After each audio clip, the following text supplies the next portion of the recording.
de la vida profesional nos hemos encontrado con diferentes personas que se cuestionan acerca de la personería o la de la personalidad jurídica que adquieren los individuos. Cuando hablamos de las leyes fiscales nos estamos refiriendo y que van encaminadas a las personas físicas y personas morales. Y pues surge la idea o la duda de qué es una persona moral. Cuando nace, todas las características que tiene una persona moral. Y pues hablamos de la persona moral que nace desde el momento en que es constituida ante el notario público. La constitutiva representa el acta de nacimiento de una persona moral, a diferencia de la persona física, que la persona física nace desde el momento que es concebida y que es registrada en el registro civil, y que les expide el registro civil llámese un acta de nacimiento. En el caso concreto de las personas morales nacen, a diferencia de las personas físicas es un solo individuo, no se puede dividir, es una sola persona. En el caso de las personas morales está compuesta por 2 o 3 personas que se reúnen con un objeto social, con un fin específico, y que ya se llámese un fin de lucro o llámese sin fines de lucro, y que son constituidos para ofrecer un servicio, comercializar un bien, producir un producto, fabricar algún objeto, algún proceso, algún producto procesado, algún bien, podríamos decirlo así. Y esta es la composición social de las personas morales, que normalmente se constituyen bajo unas siglas dependiendo del tipo de sociedad que se quiera constituir, si una sociedad mercantil, o si una sociedad civil, o si una sociedad de producción rural, depende de una asociación de participación, etcétera, que los tipos de organizaciones nuevas que están surgiendo cada día. Entonces vamos de la mano a que esa persona física o esa persona moral está englobada en las leyes fiscales, en el Código Fiscal de la Federación, donde habla acerca de las obligaciones de las personas, ya sean personas físicas o morales. Y aquí es que han adquirido la personalidad jurídica dependiendo del ramo o de la ley a la que correspondan. Cada una es regida de acuerdo al ramo. En el caso de las personas físicas, pues surgen a partir de materia civil. El registro civil le proporciona una acta de nacimiento. En el caso de la persona mercantil, pues nace también ante el notario público y está constituida por la ley. Surge su personalidad jurídica dentro del marco legal de la Ley General de Sociedades Mercantiles y todas las leyes que les aplique, llámese fiscales, laborales, mercantiles, de títulos y operaciones de crédito, etcétera, etcétera. Entonces el marco legal le es aplicable a una persona que adquiere su personalidad jurídica desde el momento en que nacen. Así también las personas físicas nacen y luego realizan una actividad económica, y esa actividad económica la registran ante Hacienda. Obviamente que también las personas morales son registradas ante Hacienda, sus socios o los accionistas o los que forman parte del capital social o del capital contable o de su patrimonio. En el caso de las personas que son personas que están regidas por el Código Civil, que son normalmente las asociaciones civiles y las sociedades civiles, y que obviamente les atañe una circunstancia legal que circunda alrededor de ellas, a las cuales tiene que responder. Entonces nace la personería, nace la personalidad jurídica. Algunas asociaciones, se decía años atrás, que carecían de personalidad jurídica, como por las asociaciones en participación y algunas organizaciones, pero ya al final del día ya está regulado, por ahí las leyes ya las contemplan, las sociedades bursátiles también ya las contemplan. Entonces por aquí está un poquito ya más regulada la situación por el Congreso y por las leyes fiscales correspondientes. Entonces vamos a ver la forma de concebir una persona moral.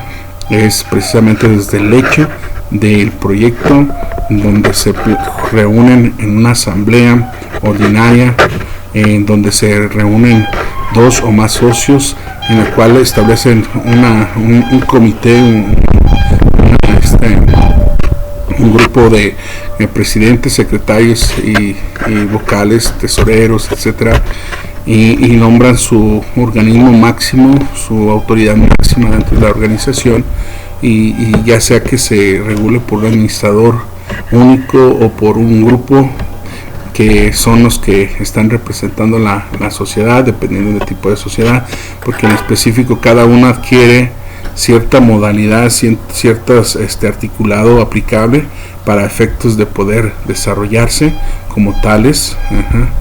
Entonces pues se hacen las asambleas ordinarias. En una asamblea ordinaria se registra ante el notario público y surge la persona moral, y todos los acuerdos posteriores que en la lectura de estados financieros, etcétera, que se dan año con año, se puede designar nuevas reuniones o asambleas que se les conoce como las asambleas extraordinarias, donde se pueden hacer aumentos a capital, disminuciones de capital, reembolso de acciones, pago de acciones, pago de dividendos, etcétera. Todas esas cosas que se tienen que especificar dentro de la escritura pública. Entonces esto es como surge una entidad, una persona moral que tiene características y personería, y que no carece de personería, sino que tiene personalidad jurídica propia y que se vale por sí misma, y que tiene una representación legal ante las instancias, ante el gobierno. Normalmente las asociaciones civiles, cuando son formadas en fraccionamientos, tienen un objeto social que no es precisamente perseguir una finalidad de lucro. Hay ciertos fines sociales en los cuales pues no propiamente tiene que ser la economía o el enriquecimiento, o en este caso la renta, el obtener ingresos o el tener una utilidad, sino que más que nada subsiste por las aportaciones que se dan por los socios, y existen porque tienen un fin que persiguen todos, llámese privadas o fraccionamientos, o llámese convenios de colonos, llámese infinidad de organizaciones, con inclusive las escuelas, las universidades, los kinders, todos esos organismos. Hay kinders que son personas físicas y que pues nada más tienen una razón social, pero tendrían que estar como persona moral en la asociación civil para poder estar formando parte de este proyecto, un proyecto de crecimiento, un proyecto a largo plazo, un proyecto de subsistencia. Las empresas nacen desde que son constituidas y mueren hasta el término de sus estatutos.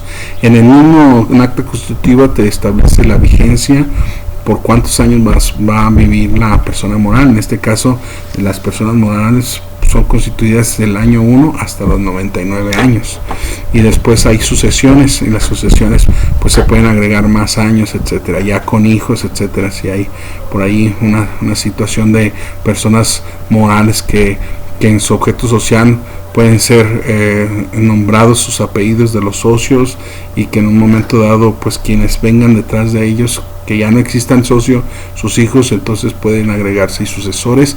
Entonces es algo muy interesante. Las leyes mercantiles nos establecen ya en concreto todas estas cosas que estamos hablando bien definido, y esos lineamientos pues sí los tenemos que bajar al proyecto para que el notario no haga caso omiso, no se brinque esos estatutos, que vean que no son convenientes por la práctica, por la costumbre, por la tradición, que para ellos es ley, los usos y costumbres, pero realmente nosotros no podemos empezar a basarnos sobre esos usos y costumbres cuando esos usos y costumbres les aplican única y exclusivamente a ciertas empresas. En el caso concreto vamos a hablar de una persona moral que se constituye, que por el formato que ya lo tenían los notarios, pues lo siguieron haciendo, entonces siguieron haciendo empresas similares y por lo tanto los estatutos no le aplicaban a ese tipo de empresas y se metieron en muchos problemas. Por eso tendría que verificar el socio, accionista, inversionista, empresario, que su proyecto sea un proyecto único, un proyecto diferente a los demás proyectos, un proyecto que le ayude al crecimiento de las que le dé resultado a él, no que le dio resultado a otras personas, porque cada empresa en particular es diferente una de la otra. Entonces tendremos que voltear a tomar esas recomendaciones y ver que nuestra sociedad quede amparada bajo el marco legal correspondiente, para que efectos de poder decir, ¿sabes qué? Mi acta constitutiva está debidamente constituida y dentro de los estatutos están todos los lineamientos que yo, desde mi particular punto de vista, considero que son estrictamente indispensables y que obviamente que va a ser cuestionado por las autoridades y que en su momento pues un respaldo pues puede ser la acta constitutiva y también el marco legal, porque toda sociedad mercantil que están reguladas sus operaciones, sus gastos, sus deducciones, etcétera, tienen que estar amparadas por la propia ley. No pueden decir esto va a ser deducible para mí y aunque esté fuera de ley, no. O sea, la Constitución, el acta constitutiva tiene que estar amparada bajo un respaldo legal, que todos y cada uno de los lineamientos de los estatutos están de acordes a la ley fiscal, a la ley laboral, a la ley civil, a la ley mercantil, a todas las leyes. Entonces, esto, por eso es importante que lo vean también, los semblanteen tanto los accionistas, los socios y un despacho que sea especialista para efectos de constituir tu sociedad, no nada más el notario. El notario tiene miles de firmas que firmar, miles de escrituras que firmar y pues no tiene tiempo de estarlo leyendo. Obviamente que cuenta con su equipo especializado y con sus formatos, pero como vuelvo a repetir, no todos los formatos son aplicables a todas las empresas, no. O sea, hay uno para cada empresa, pero ese uno que ya es un machote tiene muchas cosas que a lo mejor no le aplican a la empresa que tú quieres hacer o como tú la quieres hacer y que esté amparada bajo un respaldo legal 100%.